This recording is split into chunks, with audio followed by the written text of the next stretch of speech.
They came in 3 cars, black SUVs, tinted windows. The kind of entrance people make when they think they already own the outcome.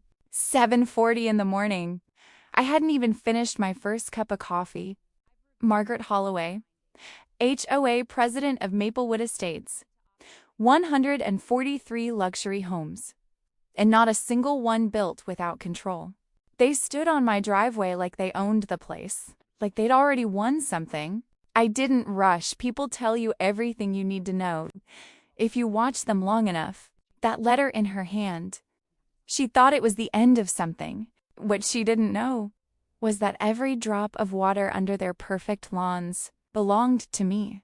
Their grass, their fountains, their little version of perfection, all fed by something they never questioned. My grandfather taught me something early. Every piece of land has a story buried in it.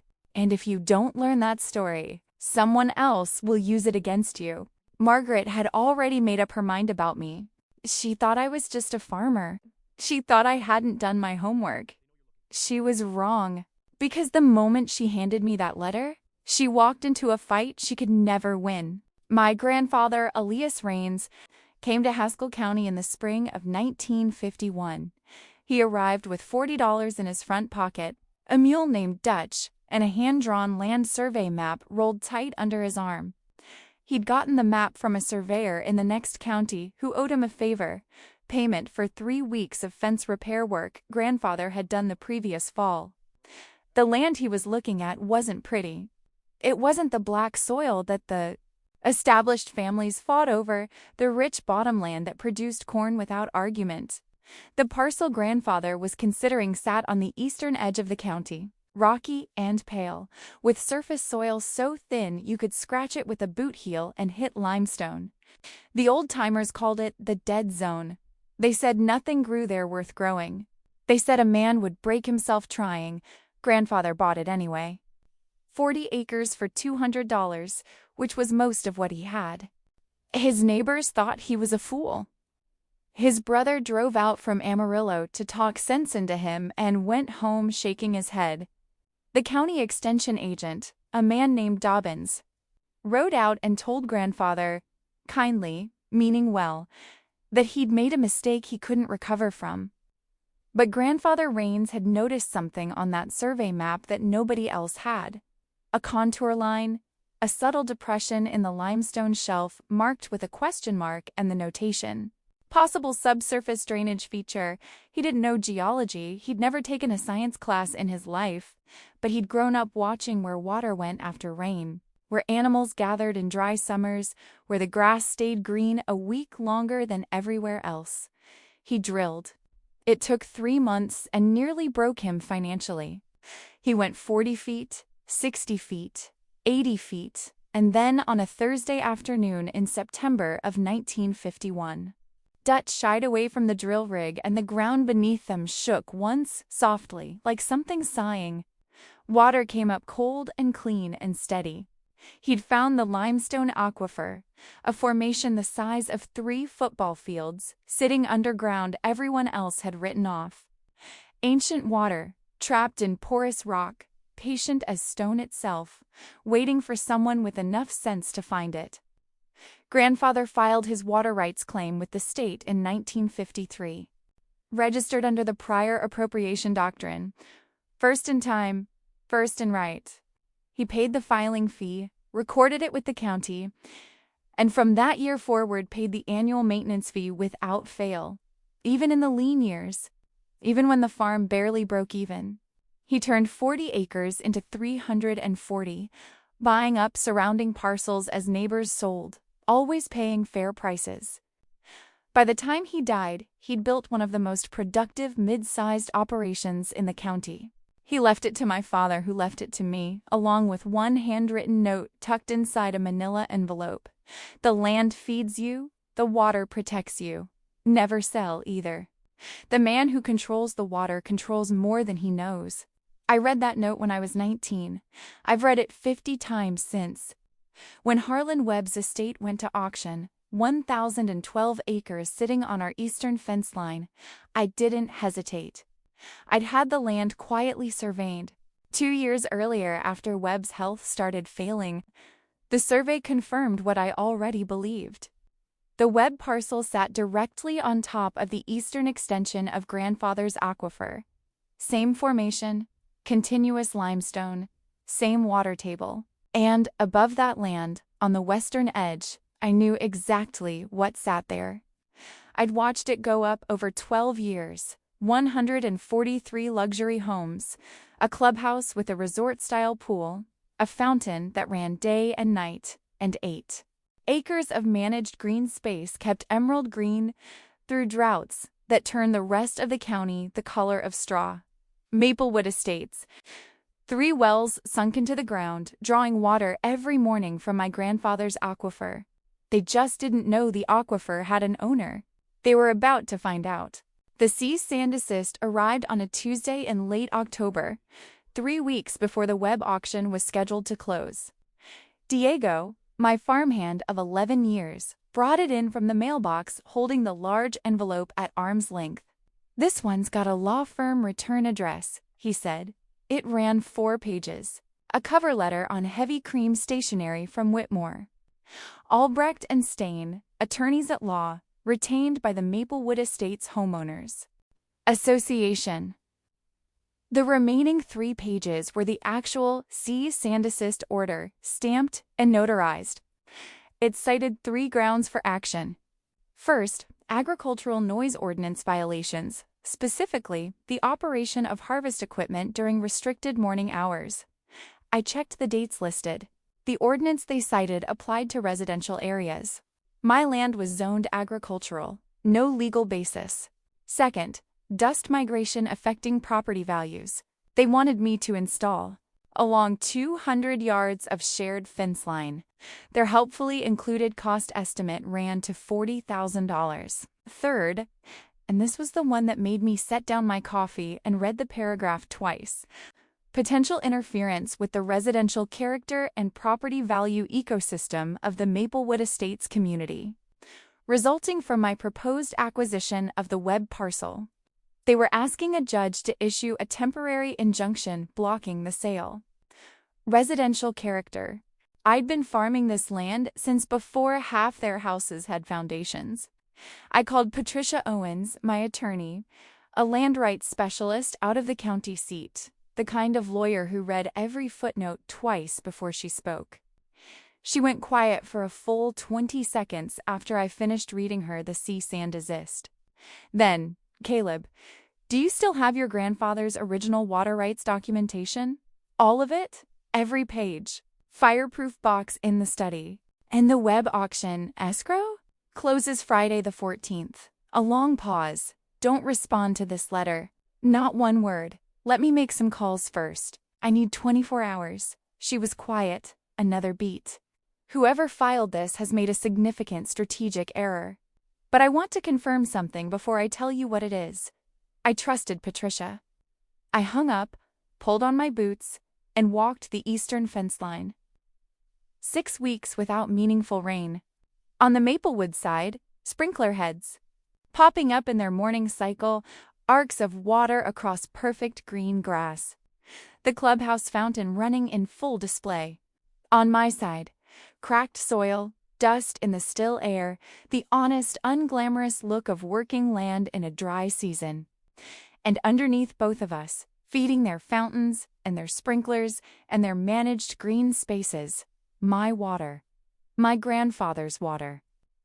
Running through limestone it had occupied for 10,000 years, claimed and registered and maintained by a family who never once asked for recognition. Until now. Patricia called back at 7:15 the next morning. She skipped pleasantries. "I need you in my office this afternoon. Bring the fireproof box, everything in it. The 1953 filing, the original survey documentation, the drilling permits, the maintenance receipts going back as far as you have them, and the 1962 amendment filing." I drove 40 minutes into town with the box on the passenger seat. Patricia met me at the door, which she'd never done before in 20 years of knowing her, holding a large county survey map against her chest like a shield, looking like she'd been in the office since before dawn. We spread everything on her conference table. She'd already pulled the county's public records on the Maplewood Estates well permits, 3 of them, drilled between 1989 and 1994. The original 1953 water rights documentation was 12 pages of dense legal language, maps, survey data, and state filings. Registered under the prior appropriation doctrine, first in time, first in right. Senior rights holders have priority over junior rights holders during shortage conditions, always, without exception. Grandfather's claim, 1953, Maplewood Estates wells, permitted in 1989, 1991, and 1994.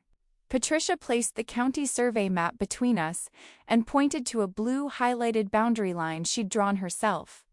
This is the western shelf of the aquifer, most accessible, most porous, where the recharge zone feeds in from the north. Maplewood Estates sits here. Their 3 wells are here, here, and here. Each position sat clearly within the highlighted zone. All 3 draw from the western shelf. All 3 are junior rights, permitted 36 to 41 years after your grandfather's senior claim. I looked at the map for a long time without speaking. They've been using my water, I said, not angrily, just stating a fact.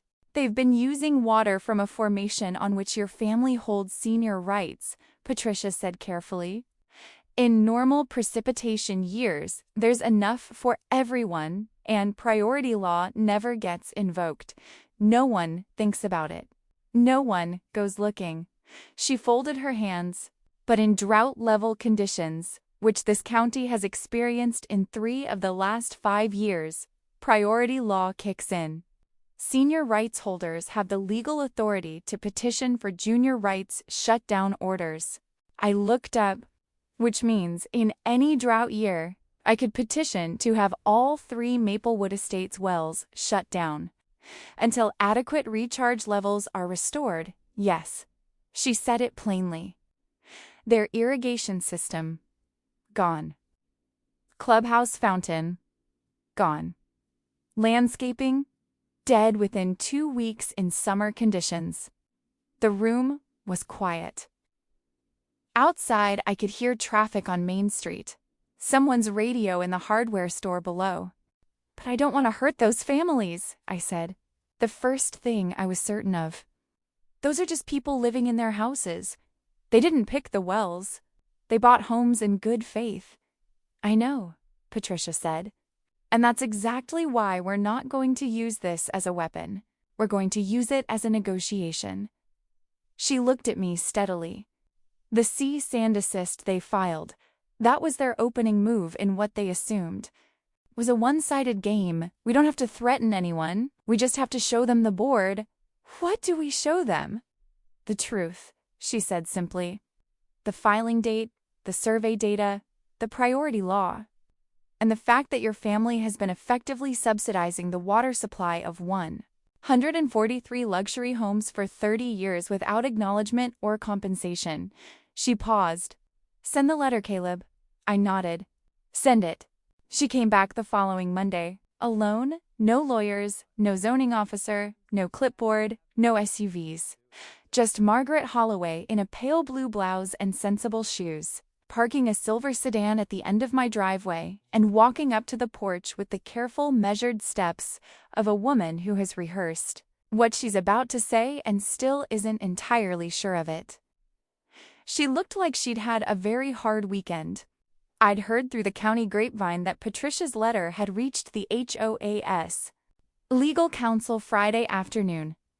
4 pages, 17 attachments. I heard the HOA's lawyer had called an emergency consultation with his partners over the weekend. I was looking at the result. Mr. Raines, she said at the bottom of the porch steps. I was hoping we might speak. Come on up. I held the screen door open. She sat at my kitchen table, the same table where I'd read her cease and desist. I poured 2 cups of coffee without asking and set one in front of her. She wrapped both hands around the mug the way people do when they need something to hold on to. Your attorney's letter, she said finally, was sent on my behalf. Yes. She looked down at the coffee. Our legal team spent the weekend reviewing the documentation, the water rights filing, the survey records. A pause. They say your claim is substantial. My grandfather filed it in 1953, I said. He maintained it for 40 years. My father maintained it for another 20. I've maintained it for 15. 73 years of continuous, properly filed, annually maintained senior water rights. We didn't know, she said quietly. I didn't say anything sharp. It was true, and sharpness wouldn't accomplish anything. I want to be honest with you, she said, looking up. Her voice had changed. Lost the official register she'd carried the first time. She sounded like a person now, not a title. When we filed that cease and desist, I was following the recommendation of our attorney and 2 board members who felt the expansion of your operation was a genuine threat to our community. I didn't fully understand what we were stepping into. Most people don't go looking for what they don't think threatens them, I said. She absorbed that. Mr. Rains, I don't think you actually want to shut off the water to 143 families. I've thought about this all weekend, and I don't believe that's who you are. You're right. It isn't. Then what do you want? Truly. I set down my mug. 3 things. First, I complete the purchase of the web. Parcel without interference. The HOA withdraws the cease and desist in full, no injunctions, no noise complaints, no zoning challenges. She nodded, listening. Second, a formal recorded easement agreement. The HOA gets a 20-year guaranteed right to continue drawing from the aquifer at documented historical rates. In exchange, there's a fair annual payment to my landholding entity, negotiated between our attorneys, and a covenant recorded against your property preventing construction or development within 200 feet of the aquifer recharge zones. And the third thing? A seat at the table. Any future development decisions affecting this land, I'm consulted, not given veto power, just consulted with my input formally recorded. She stared at me. That's it? That's it. I'm not a greedy man, Mrs. Holloway. I'm a fair one. I'm not interested in making enemies out of neighbors. I'm interested in working this land for the next 30 years without someone filing paperwork every time the wind blows dust across a fence line. She was quiet a long time. Outside, Diego's truck pulled into the equipment yard. I'll need to bring this to the board, she said finally. Of course you will. Take the time you need. I picked up my mug. Escrow on the web land closes Friday either way. She looked at me, and for the first time, I saw something in her face that wasn't authority or strategy. Just someone reckoning honestly with a situation she hadn't anticipated. I'll call a special meeting for Wednesday, she said. I wasn't there. I want to be clear about that. I didn't stand outside in the parking lot. I didn't have anyone call me with updates in real time. I went home, ate dinner, leftover chicken and rice, glass of iced tea, watched the weather report, and went to bed at 9 o'clock, same as any other Wednesday. But Diego's cousin Fernanda had lived in Maplewood Estates for 11 years. She'd bought her house in 2012, before the neighborhood got expensive, back when someone on a school librarian's salary could still manage a 30-year mortgage on a 3-bedroom in a decent subdivision. She was at that meeting. She told Diego the next morning. Diego told me over coffee. The meeting started at 7 in the clubhouse meeting room, where the HOA typically handled agenda. Items like holiday decoration policies and parking violation appeals. That Wednesday, it was standing room only. 47 residents had shown up. Patricia had been thorough. Her letter to the HOA's council had included not just the water rights documentation, but a 7-page analysis by an independent water law specialist, a professor from the State Agricultural University who had published extensively on prior appropriation doctrine cases in the region. His conclusion was direct. The Rains family water rights claim is senior in date, properly maintained, and fully enforceable under current state water law.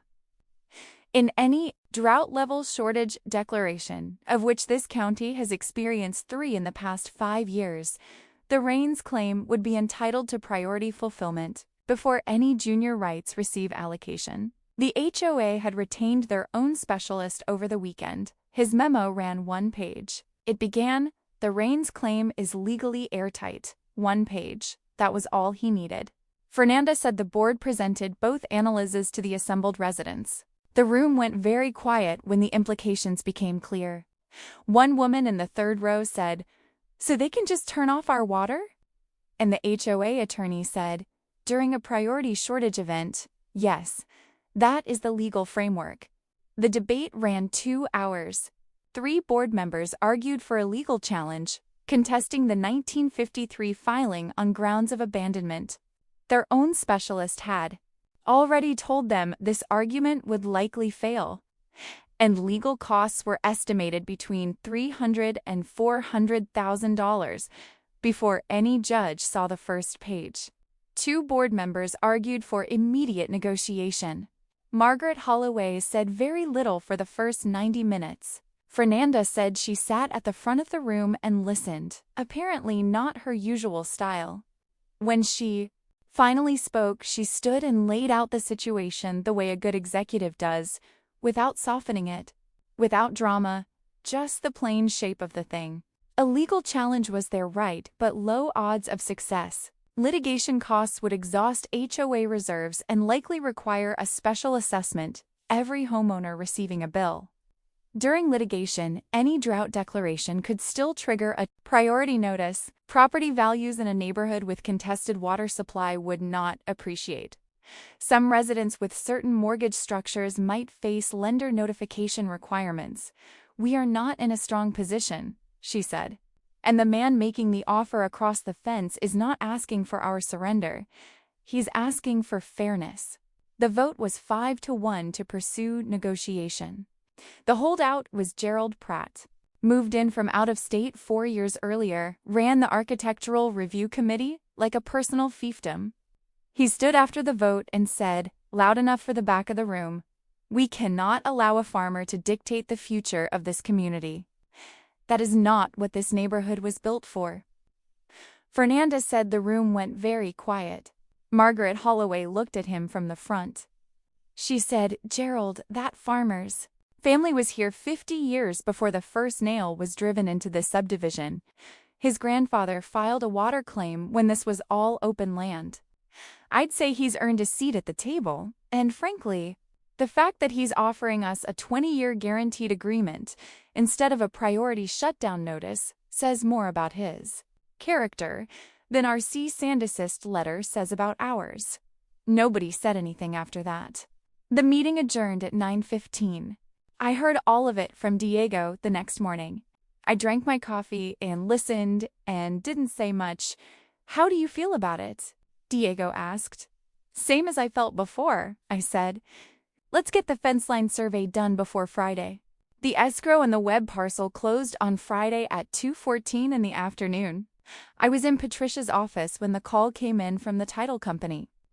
1,012 acres, recorded in the name of Rains Family Land Holdings LLC, the largest single acquisition my family had made since. Grandfather bought the second parcel in 1958. Patricia shook my hand. She was not a demonstrative person. It was a significant gesture. "Congratulations, Caleb. Your grandfather would be pleased."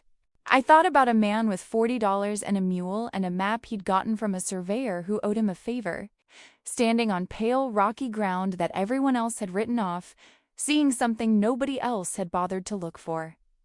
"Yeah," I said. "I think he would." 3 days later, I sat across from Margaret Holloway and the HOA's attorney at Patricia's conference table and signed the negotiated agreement. Patricia had worked most of the previous weekend to get the language exactly right. The terms were straightforward. The HOA formally acknowledged the senior water rights held by Rains Family Land Holdings under the 1953 prior appropriation filing. In exchange for that acknowledgement and a set of agreed covenants, Rains Family Land Holdings granted the HOA a 20-year guaranteed usage right for the 3 existing wells at documented historical draw. Rates.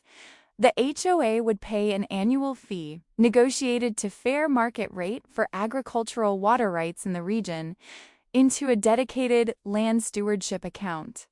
Additionally, the HOA agreed to record a covenant against the Maplewood Estate's common areas preventing any construction, well drilling, or ground disturbance within 200 feet of the mapped aquifer recharge zones. Finally, the HOA agreed to include a Rains family landholdings representative in any future development consultation. Processes affecting land within a half-mile of the shared fence line, advisory only. No veto, just the right to be heard. In exchange, I withdrew all potential claims for retroactive compensation for 30 years of water use. Patricia still thought I was leaving money on the table. I told her what I'd told Margaret.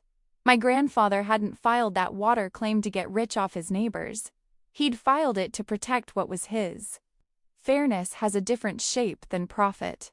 And I was more interested in the shape of the next 30 years than in relitigating the previous 30. Gerald Pratt did not attend the signing. He'd sent the board a formal letter of protest the previous week. The board voted to note it and proceed. The following morning, I drove alone to the eastern boundary of the new land, left Diego at the home farm, took my truck out along the county road. Old Webb Field Gate. The padlock was gone now. It was my gate. I walked the full eastern fence line. All of it. It took most of the morning. The land was tired the way neglected land gets tired, not ruined, just resting under accumulated inattention. Fence posts rotting at the base every 100 yards. Wire gone slack. Invasive scrub taking hold in the old pasture. The dry creek bed in the northeastern corner silted up and gone quiet, its banks overgrown. But the soil was there. The aquifer was there. The bones of the land were sound. I walked to the far northeastern corner, where the Webb land, my original family land, and the edge of Maplewood Estates all converged at a single iron survey pin set in the ground. 3 worlds meeting at one point. The luxury subdivision with its fountains. The original Rains farm with its honest working soil. And now this reclaimed 1,000 acres in between, returned to the family that had always known. What lived beneath it? I stood there for a while. Just stood there, the way you do when something is finished and you're not quite ready for what comes next. Then I pulled out my phone and called Diego. Start planning the eastern fence replacement. New posts, new wire, full line. And let's get a soil survey team out here early next week. You ready to work it? He asked. That's what we do, I said. It's been 2 years now since that cease and desist letter arrived in my mailbox. 2 years since Diego brought it in, holding it at arm's length. I want to tell you what happened after, because I think people get the wrong idea about stories like this. They hear the broad outline, the HOA, the water rights, the leverage, and they imagine it as a story about winning, about getting even. That's not quite what it was. Or at least, it's not the part that stayed with me. The 1,012 acres are productive now. We planted winter wheat on the northern sections in the first year, took well in the recovered soil. The old Webb pasture went to rotational grazing. We run cattle there now on a 12-month rotation, moving the herd in cycles that let the grass fully recover between grazing periods. Soil carbon is already improving. The Extension Office measured it last spring and said the trend was heading in the right direction. The dry creek bed in the northeastern corner, we cleared it over 6 weeks in the second winter, removed accumulated sediment, stabilized the banks with native plantings, cleared invasive scrub from the riparian zone. It took 22 man-days of work and cost more than I'd budgeted. Worth every dollar. The creek runs again now, in the wet season, for the first time in 15 years. Clear water moving over cleaned limestone, finding its way downslope toward the recharge zone. The aquifer responded slowly, on its own timeline, and not yours, but the water table in the monitoring wells has recovered measurably over 2 seasons. Maplewood Estates still draws from it. Their quarterly payments arrive on time. The fountain at the clubhouse still runs. The sprinklers still pop up on their morning schedule. The green spaces are still green. Nothing changed for those 143 households, except that they now have a recorded 20-year guarantee and a neighbor who has a formal stake in keeping that resource healthy. Margaret Holloway sends a Christmas card. Last year, she included a handwritten note that said simply, "Thank you for being the kind of neighbor you are." I put it in the same drawer where I keep grandfather's note about the land and the water. Gerald Pratt sold his house in the spring and moved to Arizona. I heard this from Fernanda, who heard it from her neighbor, who heard it from the real estate agent. I wished him well, genuinely. He wasn't a villain. He was a man who'd moved somewhere and decided the neighborhood was his to define. Without understanding the history running underneath it, that's a common mistake. It doesn't make someone bad, it just makes them uninformed.